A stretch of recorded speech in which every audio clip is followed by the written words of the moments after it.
Good afternoon, welcome to Quays News. Recent figures have shown that death by dangerous driving is up, with the number of fatalities rising each year. Now, Greater Manchester Police have decided to do something about it. Jim Scott was in the Middleton area and caught up with people involved. Greater Manchester Police have been running a campaign in the Middleton arena over the past few days in a bid to reach out to fresh drivers and warn them of the dangers of driving. They're a distraction, aren't they? There'll be a distraction to you when you're driving, and there'll be a distraction to you while you're here today. The Safe Drive Stay Alive scheme brings all of the North West's emergency services together in a 1 hour long chunk. I opened the door saying the keys where we left it, and there was a policeman standing there. But is such an event with shock videos and speeches enough to make a change to Manchester's young drivers? Get into the sixth form as year 12s and 13, so either starting to drive or just passed the test. For the fire service, we've looked at it and we see that the age group of 17 to 25 year olds is where we have most injuries, most road deaths. The average cost of young driver collisions between 2011 and 2013 was more than £72 million per year, which accounts for a quarter of Greater Manchester's casualty costs. The way that the Safe Drive Stay Alive campaign helps is that it gets on a more emotional level and putting the students in the shoes of either the parents or the friends. By the end of the campaign, Greater Manchester Police hope that over 5,000 students from across Greater Manchester will have been informed on how to drive legally and safely. Jim Scott, Quays TV News, Middleton Arena. Now, delegates from across the country arrived at Media City yesterday for the start of the Salford International Media Festival. The first academic conference explored new media, freedom of speech and surveillance in the online world, amongst other themes. On Thursday and Friday, industry experts are set to deliver masterclasses, panel debates and coaching sessions designed to inspire the next generation. You can keep up to date with everything happening this week via the hashtag SIMF14. And now it is time to speak with our film buff David, who's going to be giving us a full review on the brand new Benedict Cumberbatch film. So David, how was it? It was pretty great, to be honest. So the Imitation Game is, as you said, the latest film starring Benedict Cumberbatch, and it's about the life of World War II codebreaker Alan Turing. And it's a three-part narrative. It follows him sort of during his childhood at school, follows him during World War II trying to build the machine to break the Enigma code, the famous sort of impossible to beat German code, and it follows him in his sort of later life when he's arrested for public indecency. Absolutely. So how was Benedict Cumberbatch's performance in the film? He's really good in that, as ever. You know, he's sort of made a name playing these sort of characters which are quite socially awkward, but are sort of geniuses in their own right, and I think he does excellent here again. Absolutely. Any other commended performances in the film? Yeah, I mean, there's some great sort of British character actors in there. You've got people like Charles Dance, you've got people like Mark Strong, who are both excellent when they pop up.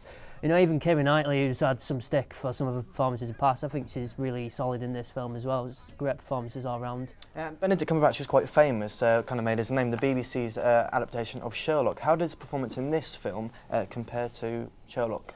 I think they're similar in a way, because they're both sort of geniuses in their own right, but they're both quite socially awkward, and it sort of plays with the comic elements there in this as it does in Sherlock. So there's similarities. If you enjoyed that, I think you'll enjoy this. Brilliant. David, thank you very much for joining me. Over to you, Molly. On to entertainment now. BBC viewers and listeners helped raise a record-breaking £32.6 million for disadvantaged children and young adults in the Cooperation's annual Children in Need appeal, following last Friday's 6.5-hour broadcast, over 1 million more than last year. The music video, showing performers including One Direction, Rita Ora and Ed Sheeran singing the new reworked Do They Know It's Christmas, was shown on ITV's X Factor on Saturday night. They were among the stars who recorded a cover of the 1984 song to raise money to tackle Ebola. The current outbreak of the deadly virus was first reported in March and has killed more than 5,000 people, almost all in West Africa. And I'm a Celebrity is back on our screens this autumn, featuring stars such as Gemma Collins, Tinchy Stryder, Melanie Sykes and Manchester's own Coronation Street star Craig Charles. waving goodbye to the cobbles and Weatherfield and off to Australia on the reality adventure show. Now over to Joey for the latest in sports. Molly. The eyes of the footballing world will fall on Manchester tonight as Argentina take on Portugal at Old Trafford. The friendly match will see some of the world's best players take the field, including Manchester United's very own Angel Di Maria, and of course could potentially see superstars Lionel Messi and Cristiano Ronaldo pitted against each other. If you're going to the game tonight or just watching from home, tweet us your thoughts and opinions and tweet from your seat. Now, just a bit further down the footballing ladder, there was another action-packed weekend in Manchester's non-league scene.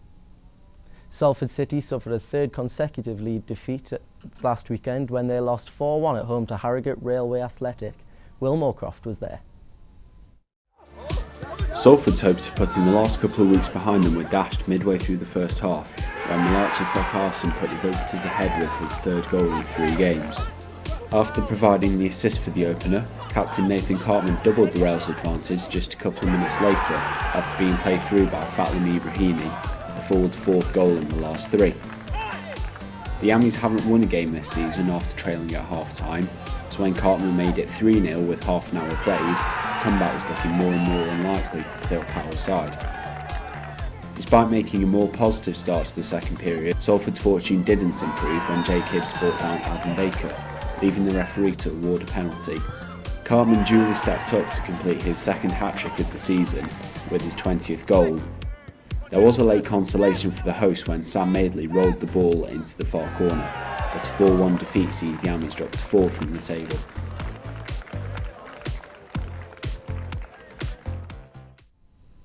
Elsewhere, there were draws for Macclesfield and Altrincham in the Conference Premier, whilst Chester won at home to Gateshead.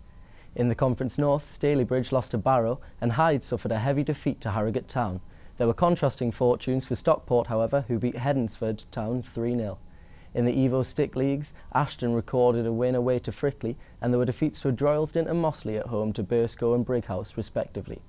In the FA Trophy's second qualifying round, FC United defeated Buxton, Curzon lost at home to Barwell, and Trafford lost heavily to Redditch.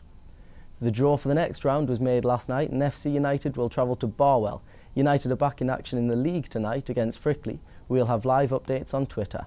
Back to you, Harry. Thank you very much, Joey. Now let's see what the weather's looking like with Bradley. After a chilly start for some, it's looking like a largely dry day with some variable cloud pushing in from the west.